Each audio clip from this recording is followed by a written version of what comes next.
You got Maganak here on Birds 365 as we count down to the draft just 2 days away. Here to talk Eagles with us is one of the best who covers them day in and day out. He does so for the Delaware News Journal, Mr. Martin Frank. Martin, did you sit close to John McMullen on the other side of the room from try to avoid John McMullen yesterday? How much distance between you and McMullen? And did you know that McMullen was actually drinking anything he could spill? I was actually sitting pretty close to John McMullen because, I want to gather as much knowledge as possible from him by sitting. By the way, I will never live down that coffee spill. No, not happening. It's got to be at least a calendar year. I call it the incident. Yeah. I don't bring beverages in the NovaCare complex. Come on. No laptops were harmed. No laptops. All good. But Martin was away because Martin was wearing his Gucci suit as well with Jalen Hurts. It is amazing. I was talking to Jody, Martin. What's most impressive to me about the whole Jalen Hurts and the contract, he was going to be, his usual self. You got your T-shirt slogan, money's nice, championships are better. Nobody's concerned about giving this guy $250 million. They're not worried about it at all. It's pretty impressive because, you give me $250 million, I'm going to go on vacation. I'm going to do that. Most people are going to be, woof, right? Now I can sit back and relax a little bit. Eagles aren't concerned about that at all. And neither am I. The guy's going to keep going and keep going and keep going. It's pretty impressive. Yeah, and I loved his answer. He was asked yesterday, so what were you doing when you found out about the contract? And he was like, yeah, I was working out, just doing what I always do. And I don't think anyone was surprised by that answer. And the really amazing thing about his contract is, it's a 5-year extension. By the time it's over, he's only going to be 30 years old. I mean, and for a quarterback, that's like your prime. So, the $255 million or whatever it is, I mean, by the time he's, assumingly by the time he gets his next contract, maybe it'll be double that. Who knows? At the rate salaries are rising and the salary cap is going up and everything like that. So, we could be looking back at this signed for $50 million a year. But it's going to look really good in a couple of years, maybe in a couple months if Cincinnati can figure it out and actually scrape together the money to pay Joe Burrow. All right, so let me play wet blanket since Martin went there about his next contract at age 30. To get the most money you possibly can, to get the best deal you possibly can, you want to get onto the free agent market. You want to be able to get other teams bidding against each other to get your dollars up. Well, the Eagles have a big plan in place that 4 years from now, they're going to get Jalen Hurts signed to a contract extension. Because if they don't, the way the contract was structured, I'll try and be delicate with this. The Eagles would be fucked if they actually had to take an $85 million cap in a year with Jalen Hurts as their quarterback. If you think he's getting ready to get to his next contract, what if he tells the Eagles, I don't want to talk about a contract. Let's play this contract out and see where it goes, and then I'll test the open market. And I'm not saying I won't come back to Philadelphia. Sure, he said yesterday he's planning on being here a long time. He loves Philadelphia. But if he wants to really take it to the next level of an age 30 quarterback going out onto the open market, the Eagles can't have that with the way they structured the contract. What the hell are they going to do, Martin? Yeah, well, I mean, it's Jalen Hurts. I mean, it's not like some guy who's gone out there and say, hey, I want the biggest contract. I want the most money. I mean, I don't think anybody feels that Jalen Hurts would do something like that. I mean, and be honest with you, I mean, when you already are getting $255 million, how much more do you need? Do you need to be, getting something then let me ask you a question. Why did you bring up the fact that he's got another contract in him coming up at age 30? If it's a foregone conclusion that the Eagles are just going to extend him, then what's the big deal about getting a 30? Yeah, I mean that's the thing. Like he's only going to be 30 years old and he's going to be in his prime. And if he lives up to this contract, which, if you judge it by Jalen Hurts terms, it's championships, a couple maybe by then.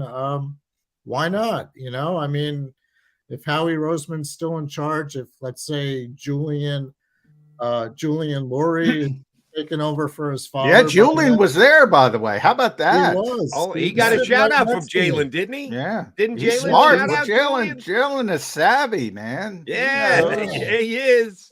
Yeah. Yeah, so I mean, it's all in place. Like if Jalen Hurts really wants to spend his entire career with the Eagles, like he said yesterday, like he couldn't have been any other place to A, get this contract, and be as successful as he is, then yeah, I mean it makes sense that they would figure out a way to get him an extension. It wouldn't be like acrimonious like you're seeing in Baltimore with Lamar Jackson and everything like that. I mean, it seems like if everything goes according to plan, all this stuff will fall into place naturally. By the way, Martin, the Eagles fans help out in this way as well. At the very end, our buddy Rob Kessner gets the Philadelphia quote. Jalen joked, part jokingly, but part real. He's like, I can't go out around here anyway. He can't go anywhere because he gets mobbed and he gets. So I think they help. Even if he wanted to do something, he can't go anywhere in the Delaware Valley because he's turned into such a superstar. It really is an amazing story. But all the pomp and circumstances is over, and the draft is coming up, and that's the more important part because the Eagles came up just short. I keep going back to that sort of postseason press conference where Howie looked a little depressed to me, and I think he was depressed because he knew, man, this was a great opportunity, and he knew he was going to lose a bunch of players, and he did, and it was going to be tougher to rebuild this team. Even though they got a great sort of structured deal with Jalen Hurts, it's more difficult, and you got to hit on draft picks. And they have 2, and it starts at number 10. Trade up, trade down. Bijan in the conversation. I need to hear where Martin Frank is 2 days out. Yes, I would say yes to all that.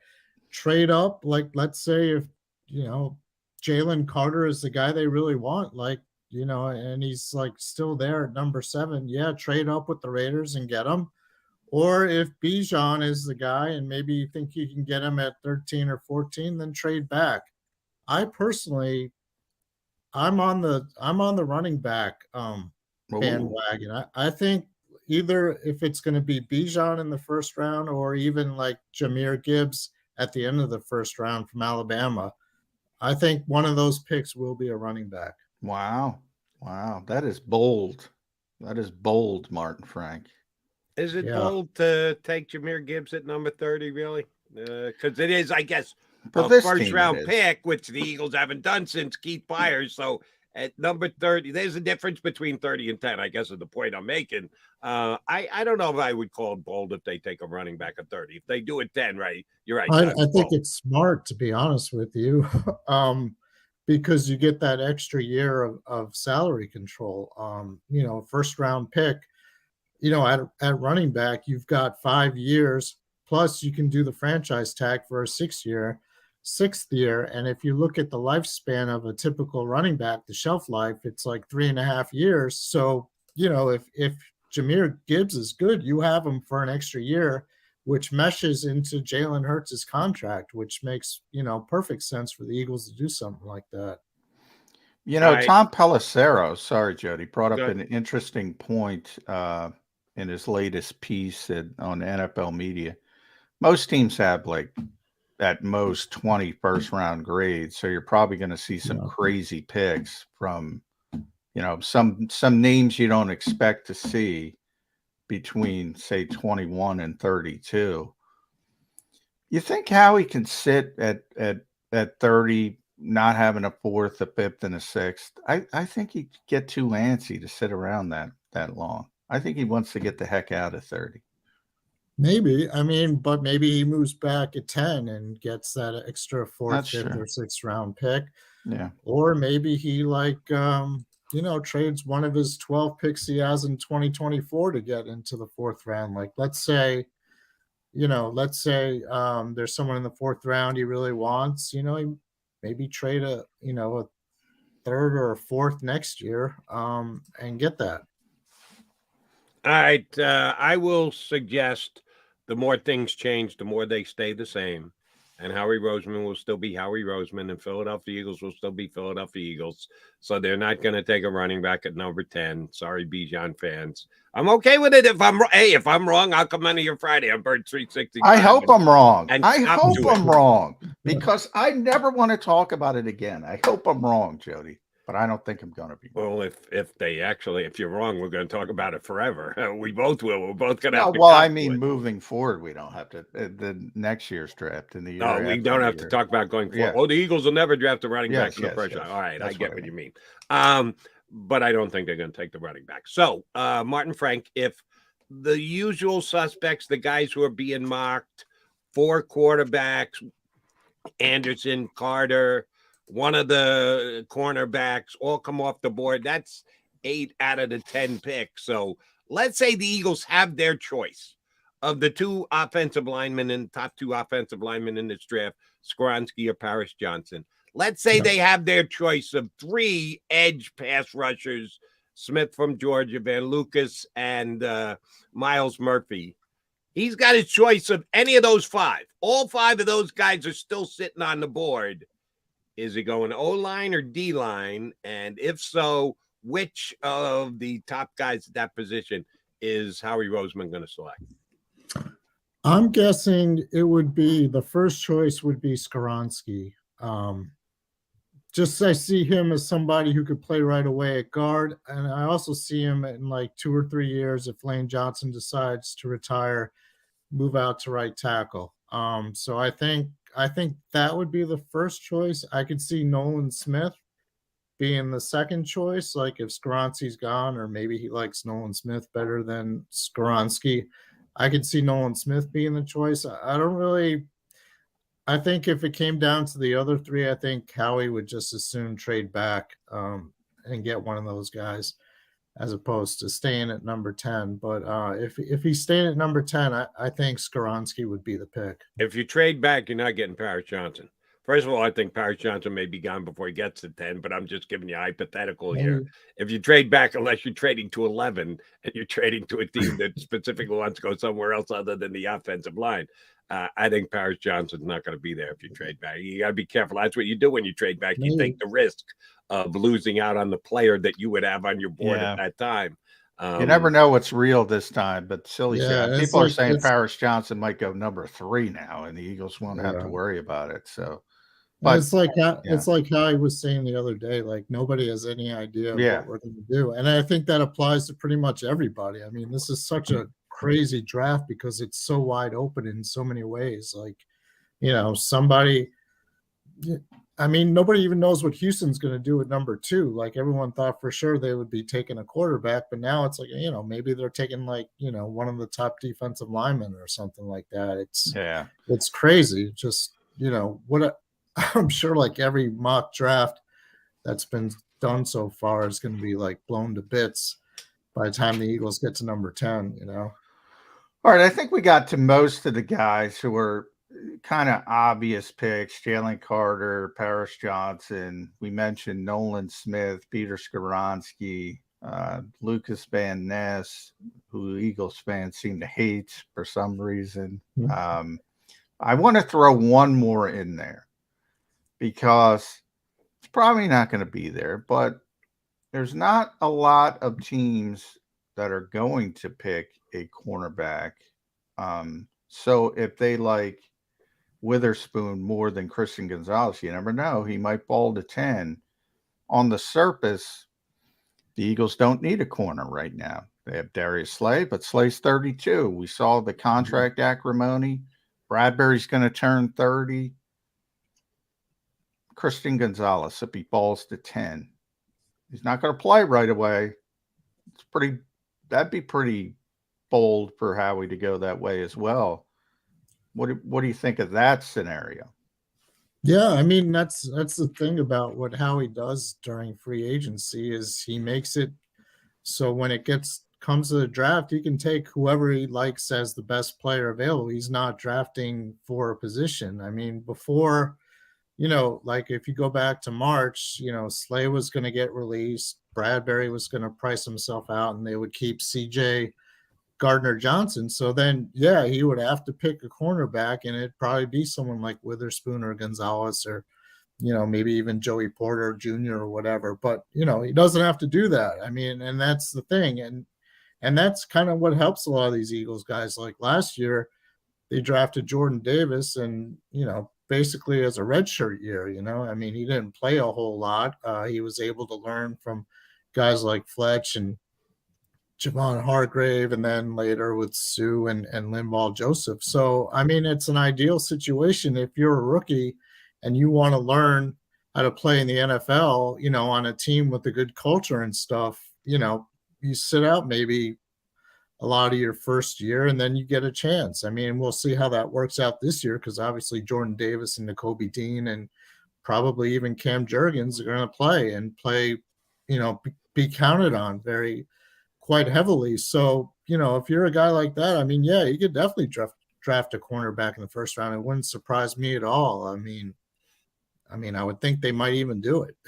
Let me add to the cornerback discussion. Let us not forget that it was just about 6 weeks ago that the Philadelphia Eagles, 32 teams in the National Football League, one proposed a rule change to get the number 0 added to a uniform that a player could wear. And Christian Gonzalez of Oregon was famously number 0 for the Ducks this past year. The Eagles had not re-signed Bradbury at that point. And they were the team that stepped out and said, hey, let's give the player 0 for a potential number. And Jeff Lurie got on his podium out there at the owners' meeting and said, well, this came from our uniform managing unit that we're already running out of numbers. So we just wanted to expand the base of numbers we can give out. BS. No, he wanted to have 0 to potentially give to Christian Gonzalez if the Eagles going to take him at number 10. So we know they like the player. They now have less of a need for him because they did re-sign Bradford. But I tied those things together. Do I know that that's their line of thinking? No. I think I'm on a pretty good footing here that that's exactly why they did what they did. And they do value the position of cornerback pretty high. I still think there's a chance that they take Gonzalez. If the specific pass rusher they want is gone, if the specific offensive lineman they want is gone, the higher rated those two positions, it would not shock me if they call Gonzalez the name out. Yeah, I mean, it's very possible. I just keep going back to what Howie said last week, where he wants a unique player, quote, unique player. And, that's kind of why I'm on the Bijan Robinson trail, because I think he is that unique player.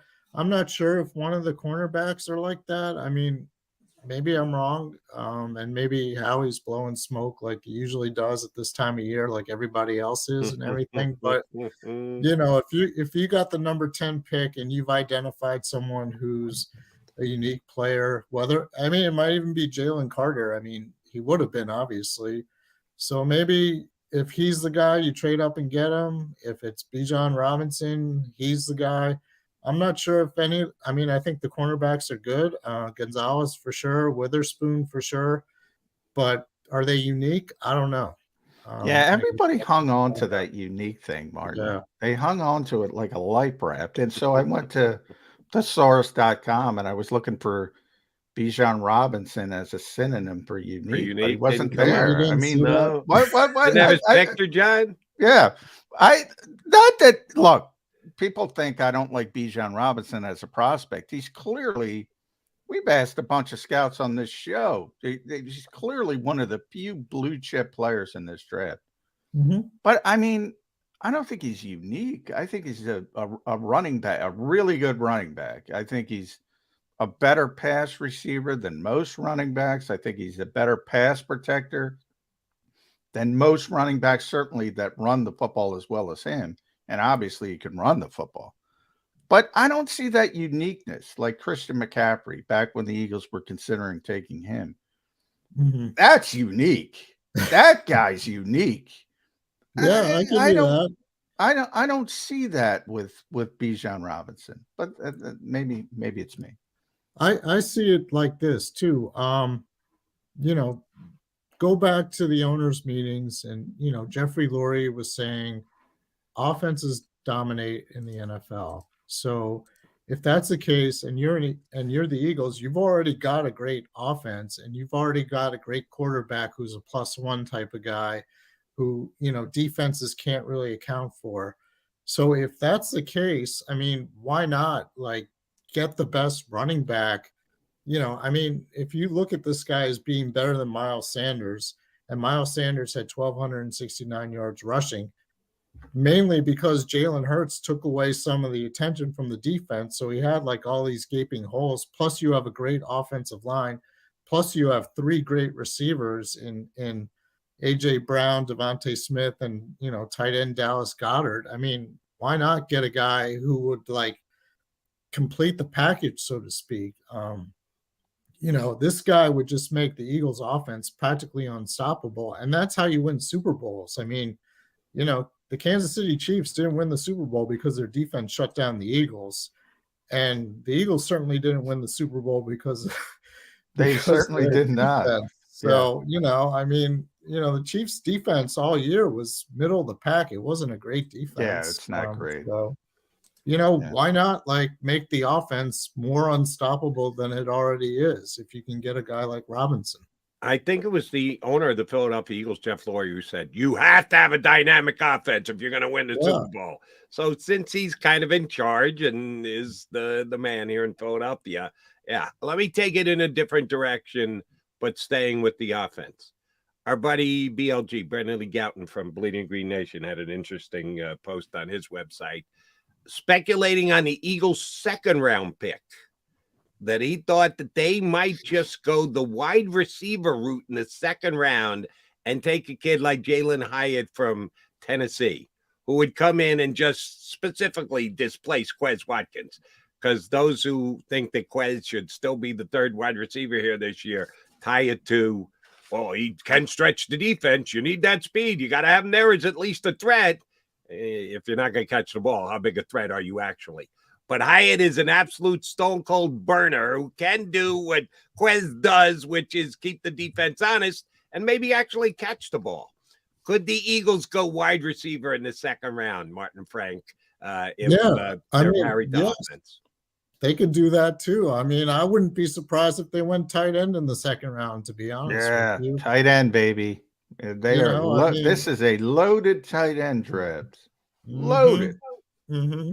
And we saw this last year. I mean, Dallas Goedert missed 5 games. I mean, where did they go for tight end? They didn't really have anybody who can do what he does. And, you had a guy like, you had a guy in the second round, like maybe Musgrave or something like that. And all of a sudden you've got 12 personnel you could use. You can use, the 3 wide receivers, if you're getting a running back in the first round. I mean, there are just so many possibilities. I mean, nothing would surprise me with what the Eagles did. Yeah, but John just told me yesterday, John gave me a great stat, Martin, that the Eagles were number 1 in the NFL rushing out of 11.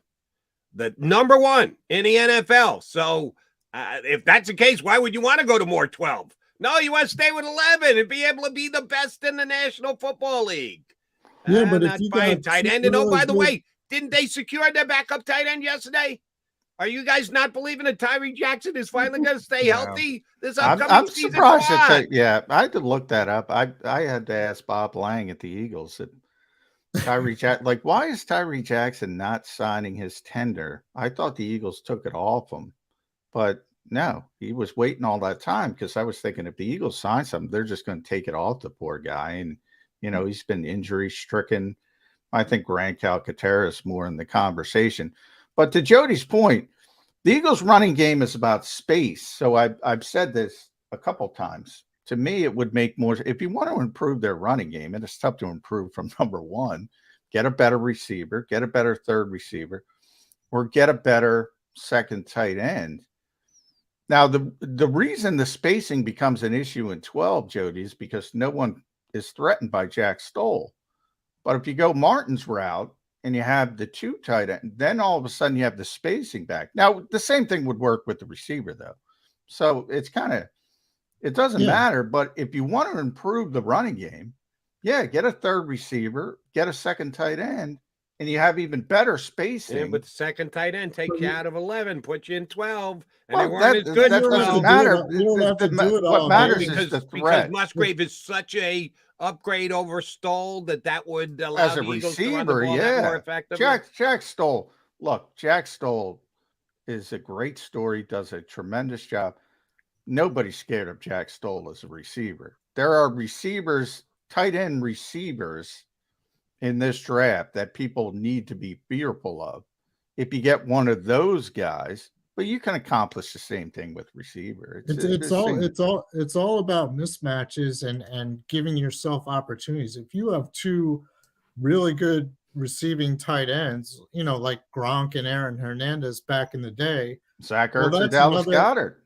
Yeah, I mean Ertz and Dallas Goedert, exactly. That's another weapon, or that's another thing that defense have to prepare against. You don't know if you're going to see that or if you're going to see the 3 wide receivers. And if you were saying, the idea is to maybe get Quez Watkins off the field, well, if you don't get a burner wide receiver, this is another way to do it. It's all about accomplishing the same goal, but with different possibilities. I think you both are missing the reason that the Eagles were number 1 in 11 wide receiver rushing this year. And he's no longer here. Zach Pascal, the greatest blocking wide receiver in the history of the National Football League, is no longer a Philadelphia Eagle. So there's no way the Eagles are going to be number 1 in rushing in 11 this year without Zach. Sorry to say. It has more to do with Jalen. But Zach was important when he was out there. And I see you smiling, Jody. I mean, that is a tough look. It's a luxury, but that is a tough luxury to replace. I mean, is it arguably the best blocking wide receiver in football? Nobody's going to get excited by that, but he could also catch the football, unlike JJ Arcega-Whiteside, who they would say, well, he's a great block. He couldn't catch the football. If you threw it to Zach and he was open, he would catch the football. Yep. So you could put him on the field, and it did help them. It did. Now, Jalen is most responsible because everybody's scared to death of him pulling the football and going out the backside. He's the biggest part, but it's nice to have that luxury. And they're not going to have that luxury. Just another little thing that the Eagles got to go about things a little bit differently. Mm-hmm. Yeah, absolutely. Zach Pascal, I mean, another place they're going to miss him is on special teams. I mean, the guy was tremendous on the special teams unit too. So, but as we know, they don't really care a whole lot about special teams. No. So, except they gave Michael Clay a contract extension. So right, exactly. Don't know how or why that came down, but that's exactly what happened. All right, Martin, is the NFC now more easy to win for the Philadelphia Eagles? They certainly did last year. Going to try and do it again this year because Aaron Rodgers is now in the AFC. Have you taken the Packers off the board as a legitimate competition for the Eagles in the NFC in 2023? I have taken the Packers off the board. I think they're going to take a step back. I mean, they're not going to be awful or anything like that, but, it's time to see what, it's kind of like the Aaron Rodgers thing when Brett Favre was there. He had to sit for 3 years, just like Jordan Love has had to sit for 3 years, and now we'll see how good he is. But hey, history of past is prologue, Martin. Jordan Love's going to be a Hall of Fame quarterback, and Jody knows who his quarterback's going to be in 2038. Right. That's more of a possibility that Jordan Love will be the Jets starting quarterback in 2035 than Jordan Love is going to the Hall of Fame. The Packers are not rolling into 3 straight Hall of Fame quarterbacks back to back. I'd bet good money against that. Yeah, I mean, well, Aaron Rodgers was 6-10 his first year as a starter too, so it wasn't like the Packers were all of a sudden like back in the Super Bowl. Did he go 6-10 his first year? Yeah. His Yeah. first year, yes. Damn. The second year, they were, And then they took off. Yeah. yeah, A lot of basically. guys. I mean, Peyton Manning was awful his first year, then took off. Troy Aikman. Troy Yeah. Aikman, 1-15, I think the Cowboys were. Yeah. Yeah, and obviously took off. So yeah, it usually the startup costs. My buddy Jim Schwartz, baby, startup cost. Even with the greats, you tend to go through that. And we have one of the greats at M Frank NFL, Martin Frank.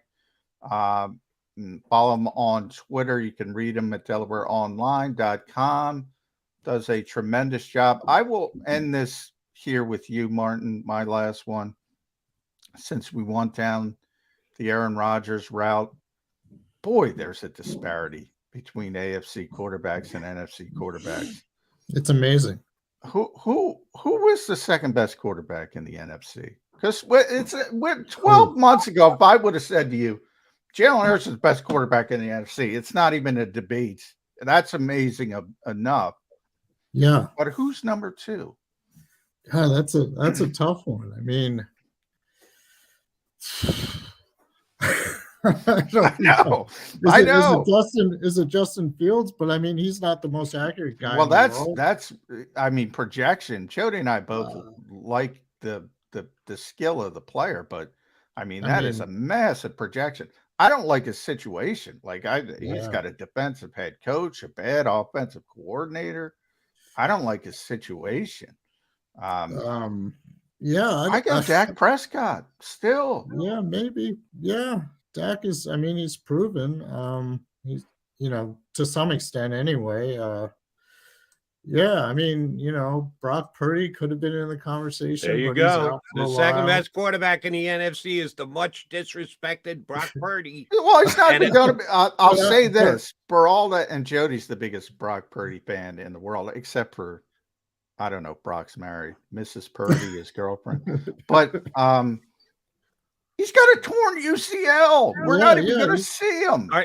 Have you not been hearing reports, John? Looks like he'll be ready for opening day next year. Is coming along great. Kind of like Bryce Harper was going to be out till the All-Star game, except he may play next week. It's friggin' April, not mid-July like they originally predicted he'd be coming back from. Yesterday, they were reporting that Purdy is already making strides in his rehab and could be their opening day. I'm looking at my phone. That's amazing. Like they traded up to number 3 to get Trey Lance. Hey! They didn't trade up, but the New York Jets took a quarterback at number 2 in that draft, and they've already buried his butt on the bench behind Aaron Rodgers. So good on the Jets. That's one thing. I don't know if Rodgers is going to work for the Jets. Yeah, I love the guy, but he's 40 years old, and he did take a step backwards last year. This is what I'm actually more excited about the Jets.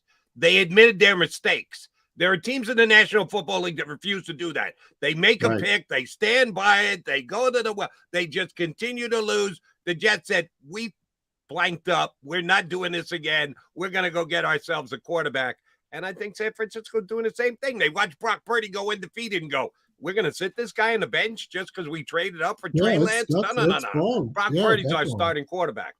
Yeah, I mean, it's amazing. It's awesome. I don't blame the 49ers for doing that either, but I looked at my phone. It is April 25th. If he's on the field for week 1, I'll be here. I will say I'm wrong, but I don't know about the history. I know about pitchers. I don't know about Bryce Harper. Bryce Harper is going to be a DH anyway. He doesn't have to throw. Yeah, exactly. I mean, it takes these guys a full year, often longer than that, to come back from a torn ACL. Now, maybe I'm not a doctor. Maybe there's been advancements. Maybe there's a new surgery. Maybe it's quicker. But I don't care what the 49ers say on April 25th. That guy's not going to be on the field week 1 with a torn UCL. We shall see. All I'm telling you is what was reported yesterday. There's a good chance he'll be ready for the first week of the season. We shall see. And speaking of Brock Purdy, I'll ask you this for my last question, Martin Frank. What do you get for an S2 score? Have you had your Xbox out? Have you taken the cognitive test to be a quarterback in the National Football League? Because don't kid yourself, all this information is being leaked by the creators of this test, and they want to get their test over the top. Yeah, So those every guys, team. that's being leaked by NFL teams trying to convince other NFL teams to do what they don't want them to do, and vice versa. All right. You and I will disagree on that. I think it's coming directly from the creators of the test because they wanted to become the standard bearer of how you judge intelligence for quarterbacks in the National Football. It just so happens that Brock Purdy's number gets out. If Brock Purdy never got off the bench from the 49ers, do you think we know what Brock Purdy's number is? I don't think so. Who benefits from everybody knowing that Brock Purdy had the Well, those are some savvy Vanderbilt neuroscientists. Exactly. Because and they're doing a great job of leaking the information that makes them look good. I don't believe the bandy neuroscientists are doing their own PR leaking. I just don't believe that. I do. Yeah. Martin Frank, what kind of score did you get? Were you up in the 90s? Were you down at 18 with C.J. Stroud? I'm guessing somewhere in the middle, but which of the two ends were you close? 11 billion was my score, Martin. Yeah, I don't know. I would probably be like middle of the pack. You a gamer? No, I'm not a gamer. Yeah, all right. Good. You're not getting Martin, up in the 90s. Martin's got work to do. He's got a life. Yeah. He's not playing video games. How telltale can a test be that you take with an Xbox? That you take the test with a joystick in your hand.